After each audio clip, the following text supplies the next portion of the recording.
My lovely friends, welcome back to my channel. I hope guys आप लोग अच्छे हो एंड हेल्दी हो। सो आज मैं फिर से आ गई आप सबके लिए force to be the mafia husband की नेक्स्ट पार्ट लेके। तो अगर आपको मेरी ये वाली स्टोरी पसंद आ रहा है तो प्लीज़ आप लोग मेरे चैनल को सब्सक्राइब कर देना, मेरे वीडियो पर लाइक करना, कमेंट करना, साथ में ज़रूर अपनी फ्रेंड्स के साथ शेयर कर देना। ओके। फिर से मुझे कमेंट मिला था कि मैं कहाँ गायब हो रही हूँ, क्यों मैं इतनी इनरेगुलर हूँ, क्यों मैं अपलोड नहीं कर रही हूँ, इवन लॉन्ग वीडियो भी क्यों नहीं अपलोड कर रही हूँ। तो इसका एक रीज़न तो ये था कि मेरा एग्ज़ाम चल रहा है, बट फाइनली मेरा एग्ज़ाम ख़त्म हुआ है। एंड ख़त्म होने के तुरंत बाद ही मेरे घर पे बहुत ज़्यादा गेस्ट आ गए थे। तो उन सारी गेस्ट के बीच में रिकॉर्ड करना मुझे बिल्कुल भी सही आइडिया नहीं लगा, तो मैंने नहीं किया। एंड अब मैं थोड़ा सा फ्री हूँ। 2 दिन तक तो मैं फ्री हूँ, उसके बाद का नहीं पता। तो 2 दिन शायद मैं रेगुलर रहूँगी। एंड दूसरी बात, आपको बाहर बारिश की शोर होप्स आ रहा है एंड मैं इसका भी कुछ नहीं कर सकते अगर आ भी रहा है, क्योंकि अब मैं बारिश को होते हुए रोक नहीं सकती। तो इतना ही मुझे बताना था। और एक बात, प्लीज़ यार थोड़ा सा लाइक कर दो, कमेंट कर दो एंड चैनल को सब्सक्राइब भी कर दो। एंड साथ में अपनी फ्रेंड्स के साथ ज़रूर शेयर कर देना, ठीक है? क्योंकि अभी फिर से यूट्यूब का कुछ मसला चल रहा है, जिस मसले की वजह से प्रॉब्लम हो रहा है। तो इसी वजह से मैं बोल रही हूँ कि थोड़ा सा रिस्पॉन्स करना, जिससे मुझे भी मोटिवेशन मिले रिकॉर्ड करने की। ओके, तो चलो अब वीडियो स्टार्ट करते हैं। तो जैसे कि हमने पिछले पार्ट पे देखा था कि हमारी जो विंग है वो वांग जी की वो लेटेस्ट बुक पढ़ के उसे इतनी इमोशंस, इतनी ज़्यादा पेन फील हो रहा था कि वो रोते रोते सो गया था। हाँ, एक तरफ जहाँ पे जान सो गया था, दूसरी तरफ वहाँ पे एक और शख्स था जो कि अपनी अपनी बहुत बड़ी रूम में बैठा हुआ था, एक कोने पे अपनी डेस्क पे बैठा हुआ था।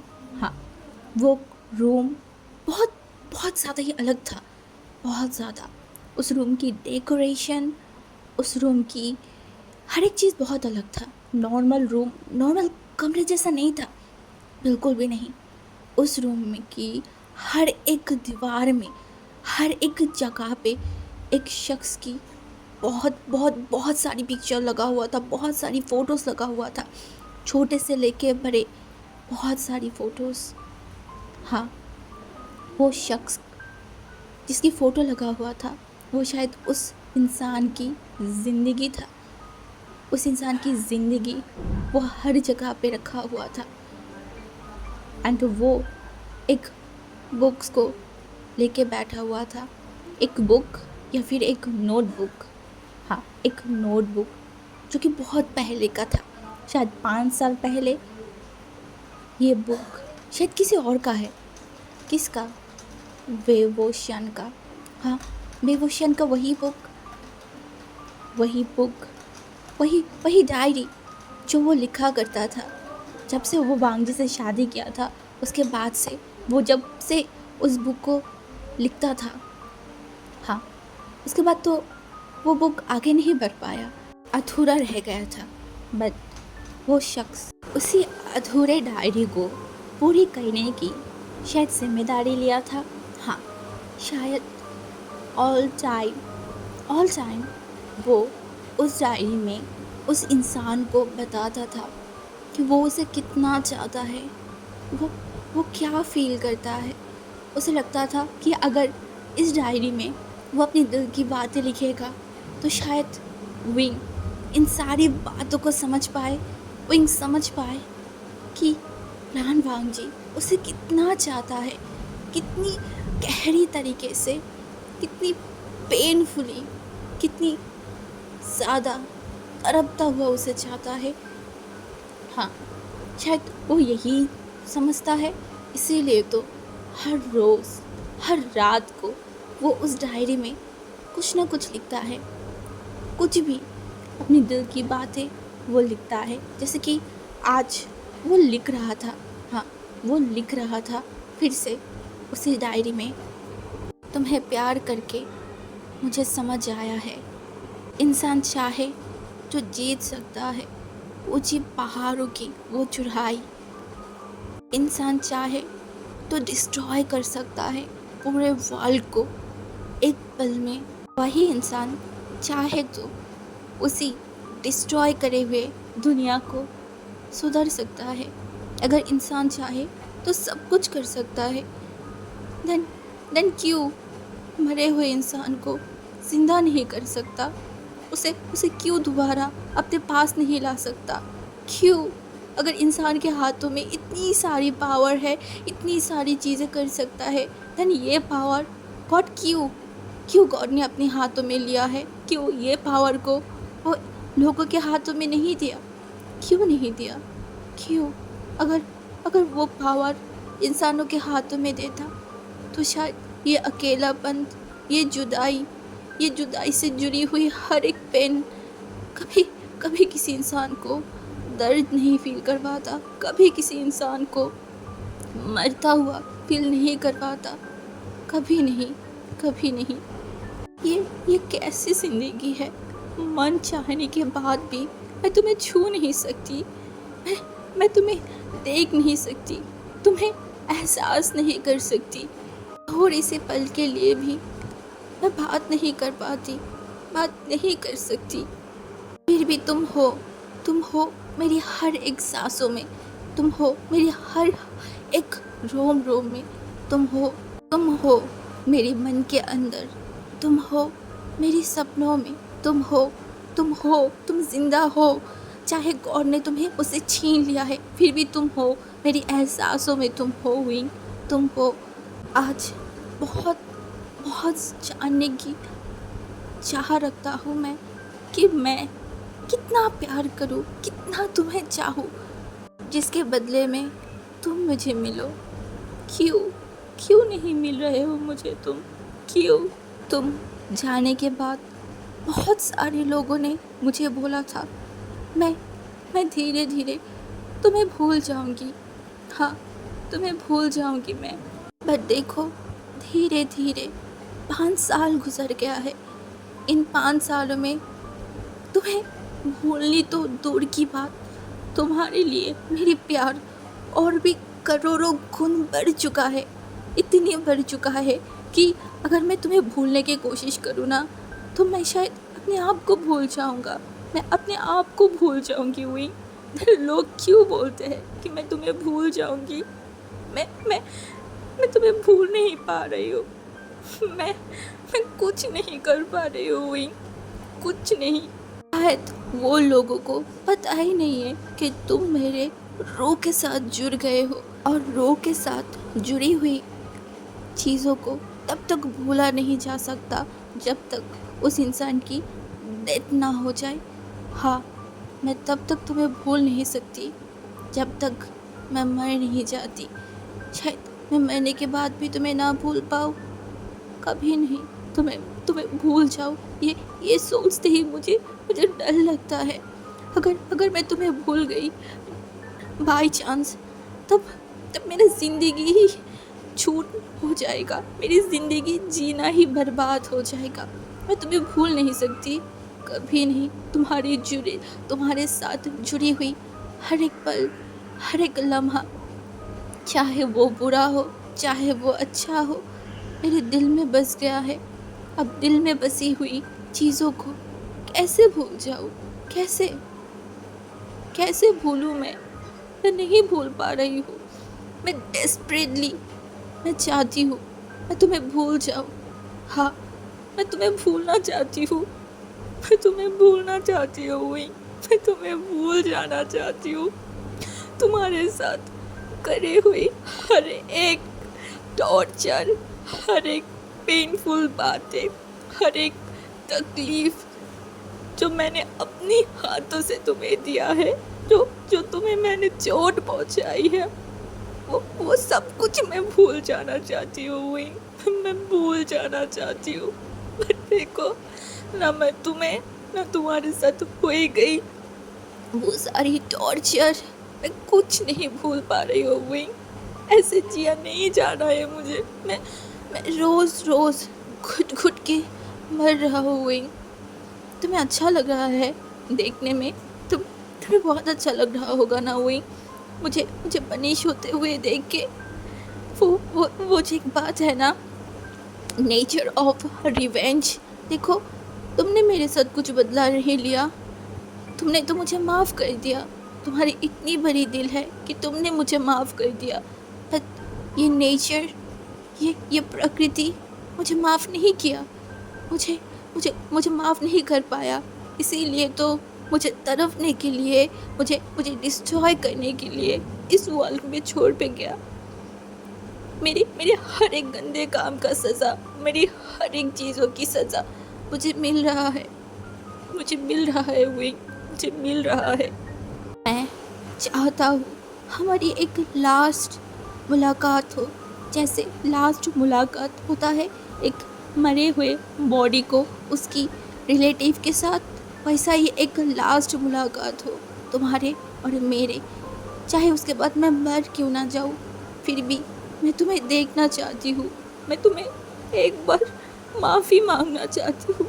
मैं कितना ज़्यादा बैड लक हूँ विंग, कि मैं चाहता हूँ तुम और मैं फिर से एक हो जाए।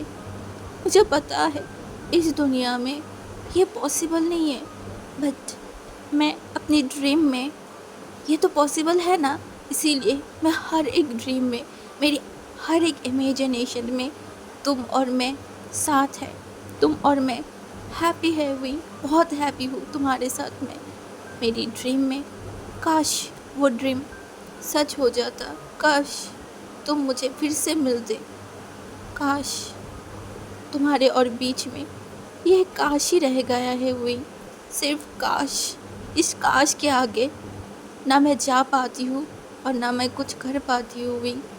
ये अधूरापन, ये अकेलापन मुझे खाए जा रहा है हुई, खाए जा रहा है।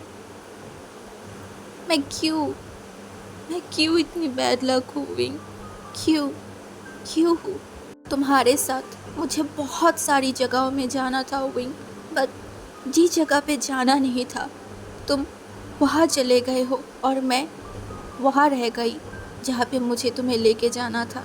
हाँ, सिर्फ मैं वहाँ पे रह गई। बट तुम फिक्र मत करो, तुम हो मेरे इस दिल में हमेशा हमेशा के लिए। ऐसे ही पता नहीं कितनी सारी कागज़ में कितनी सारी लाइंस, कितनी सारी पेनफुल बातें, कितनी सारी पेनफुल एहसास लान वांगजी ने उस डायरी में लिखा था विंग के लिए, क्योंकि उसे लगता था कि विंग हर रात को आके इस डायरी को पढ़ता है। इसीलिए तो वांगजी हर रात को कुछ ना कुछ विंग के लिए लिखता है। हाँ, कुछ ना कुछ। एंड ऐसे ही लिखते लिखते वो बहुत ज़्यादा थक गया था।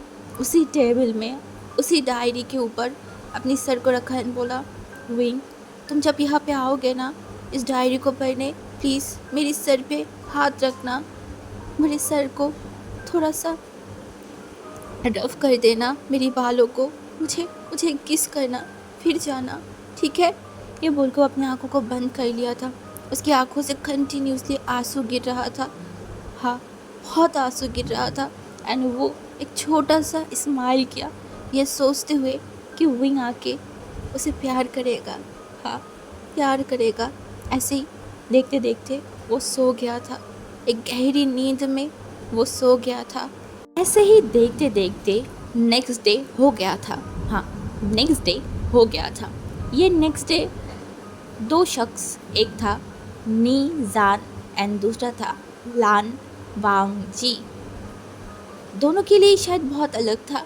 हाँ, क्योंकि सुबह ही एक शख्स, एक लेज़ी पर्सन के फ़ोन पे बार बार कॉल आ रहा था, तो उस इंसान ने कॉल को उठाया और बोला हेलो। तो दूसरी तरफ से उसने बोला, सर आपको कल ही हमारी कंपनी में ज्वाइन होना पड़ेगा, हमारी बॉस की असिस्टेंट बनके। तो इंसान ने बोला क्या, कल ही? तो उसने बोला हाँ सर, जैसे कि हमने बताया था कि हम आपको इन्फॉर्म करेंगे, तो मेरी सीईओ को बहुत जल्दी एक असिस्टेंट की ज़रूरत है। तो हमारी वो जो जान था उसने देखा और बोला ओके ठीक है, मैं आ जाऊंगी, कितने बजे? तो उन्होंने बताया कि आपको 10 बजे से पहले ऑफ़िस में रहना होगा एंड 10 बजे बॉस आता है, तो उसके बाद आपको बॉस के साथ ही रहना होगा। तो उसने देखा और बोला ओके फ़ाइन, मैं कल आ जाऊंगा। तो उसने बोला ओके सर, बाय। इसको बोल के फ़ोन काट दिया था। एंड वो इंसान उठ के बैठ गया और बोला ओहो, मैं इतनी दिनों तक कितनी ज़्यादा अच्छे तरीके से रह रही थी, 3 महीने अपनी लाइफ को थोड़ा सा इंजॉय क्या करा था, और फिर से मुझे जॉब करना पड़ेगा। ये जॉब मुझे बिल्कुल भी पसंद नहीं है यार, ये जॉब मुझे करना ही नहीं है। काश मुझे एक अच्छा सा, एक हैंडसम सा अल्फ़ा मिल जाता। नहीं नहीं नहीं, मैं क्या बोल रही हूँ, नहीं नहीं, कोई कोई अल्फ़ा नहीं, मुझे तो एलोन सोल चाहिए बस। मुझे एलोन सोल मिल जाता, उससे मैं शादी करती एंड पूरा दिन मैं उसकी नोवेल पढ़ती, उसके साथ अपनी लाइफ को अच्छे तरीके से जीती। बस अब तो मुझे यही एक ख्वाहिश रह गया है। गॉड प्लीज़ पूरे करवा दो। क्या कर रहे हो, ये नहीं पूरा कर सकते हो क्या? अब तो कितनी लोगों की कितनी सारी मनों की बात पूरा कर देते हो, तो मेरा भी इतना कर दो ना। इतनी भी क्या कंजूसी है एक सपने को पूरा करने में।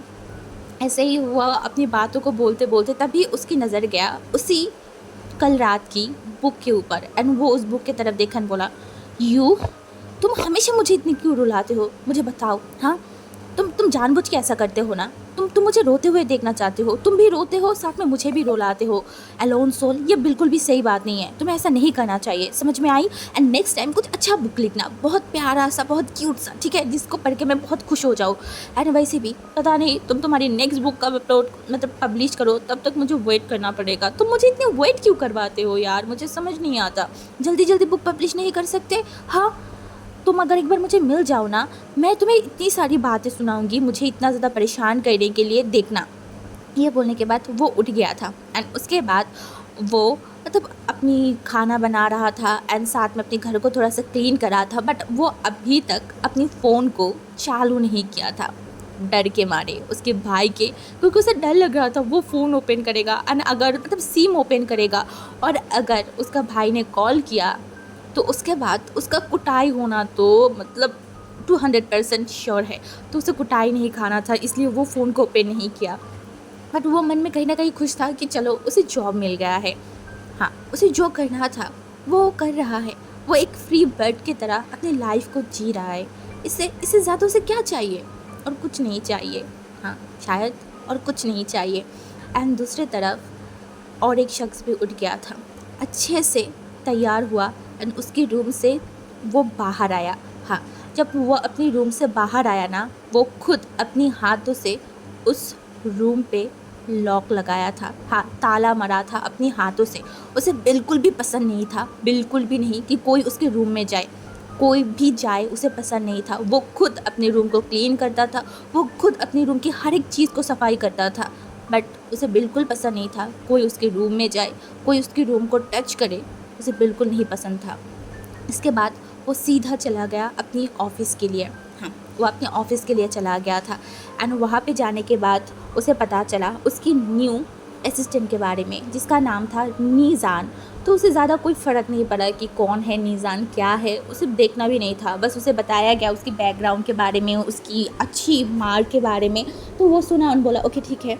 तो उसके बाद वो अपनी काम कर रहा था एंड अपने काम करते करते लगभग शाम का वक्त हो ही गया था, तभी उस इंसान को एक कॉल आया, जिस कॉल में बताया गया था उसकी जो यूरोप वाला जो प्रोजेक्ट था ना, उसमें कुछ प्रॉब्लम आ गया है एंड उसे इमरजेंसी यूरोप जाना पड़ेगा। एंड वो सुनते ही वो अपने जो मतलब मैनेजर था ना उसकी तरफ देखा एंड मैनेजर को बोला कि प्लेन रेडी करने के लिए। हाँ, लैंड ग्रुप के पास उनके अपना ही एक प्लेन था, तो वो इंसान ने वही किया क्योंकि उसे इमरजेंसी जाना पड़ेगा। वो इस डील को अपने हाथों से जाने नहीं दे सकता, बिल्कुल भी नहीं, चाहे वो कितनी भी बड़ी एक आर्किटेक्चर बन जाए, बट वो इस प्रोजेक्ट को हाथ से बाहर नहीं जाने दे सकता। इसीलिए वो खुद उस इंसान से, उस कंपनी से बात करने के लिए जाएगा। इसीलिए वो अपनी सारी चीज़ों को मतलब उसकी जो मैनेजर है उसको बोला कि सारी चीज़ों को ठीक करे एंड फिर वो निकल जाएगा। देखते ही देखते वो इंसान जो कि पहुंच गया था बीजिंग की एयरपोर्ट में। हाँ, वो जब बीजिंग की एयरपोर्ट में पहुंचा तब उसके साथ उसकी मैनेजर और एक इंसान था जो कि उसके लिए ही काम करता है। वो दोनों जब एयरपोर्ट के अंदर जा रहे थे ना, ठीक उसी टाइम पे दो और शख्स थे जो कि हड़बड़ी में एयरपोर्ट के बाहर जा रहा था, बट दोनों शख्स एक दूसरे को नहीं देख पाए थे। और अगर देख पाता तब क्या होता? बहुत कुछ, शायद कुछ तो होता। हाँ, कुछ तो होता, बट बाय चांस वो दो शख्स एक दूसरे को नहीं देखा था। एंड दूसरी तरफ हमारी लान वांगजी जो कि चला गया था यूरोप के लिए, एंड दूसरी तरफ वो दो शख्स आ गए थे चाइना। हाँ, वो दो शख्स कौन है बताना आप लोग प्लीज़ कि कौन है। और दूसरी बात, ये पार्ट आज मैं यहाँ पे स्टॉप करती हूँ। एंड आई नो स्टोरी मतलब पार्ट थोड़ा सा छोटा है, बट मैं क्या ही कर सकती हूँ, मुझे जितना मैं कर पाई मैं उतना ही किया। एंड आई नो आज के पार्ट में मैंने वांग जी की सीन्स को बहुत ज़्यादा दिखाई है, बट मैं चाहती हूँ इस स्टोरी को एकदम प्रॉपर तरीके से मैं शेयर करूँ जैसे मैं चाहता हूँ। आई नो कि कुछ लोगों को शायद थोड़ा बोरिंग फील हो रहा होगा, हो ही सकता है क्योंकि मैंने बहुत ज़्यादा इमोशनल तरीके से दिखाया है। बट ट्रस्ट मी, यहाँ पे जुड़ी हुई हर एक लाइन, हर एक चीज़ें मैंने बहुत सोच समझ के लिखा है क्योंकि मुझे फ़ील करवाना था हर एक इमोशंस को। मुझे नहीं पता कि मैं कितना कर पाई हूँ, मैं कितना आप लोगों को फ़ील करवा पा रही हूँ, क्योंकि मैं उतना अच्छा एक्सप्लेन मतलब नहीं कर पाती हूँ अभी भी। मुझे लगता है कि मैं अभी भी उतना अच्छा नहीं बन पाई हूँ, बट फिर भी मैं कोशिश करती हूँ कि मैं आप लोगों को हर एक लाइन, हर एक चीज़ को फ़ील करवा सकूँ। मैं आप लोगों को स्टोरी एकदम फ़ील करवा सकती हूँ। दैट्स वाई मैं मतलब कोशिश करती हूँ। सो मैं इतना ही बोलूँगी कि अगर किसी को लगता है कि बोरिंग लग रहा है, किसी को पसंद नहीं आ रहा है, तो बेझिझक आप लोग स्किप कर सकते हो क्योंकि सब स्टोरी सबको नहीं पसंद आएगा, ये कॉमन से एक चीज़ है। तो मैं इतना ही बोलूँगी कि प्लीज़ कोई नेगेटिव कमेंट ना करो एंड आप लोग स्किप कर दो अगर अच्छा नहीं लग रहा है। Okay, bye.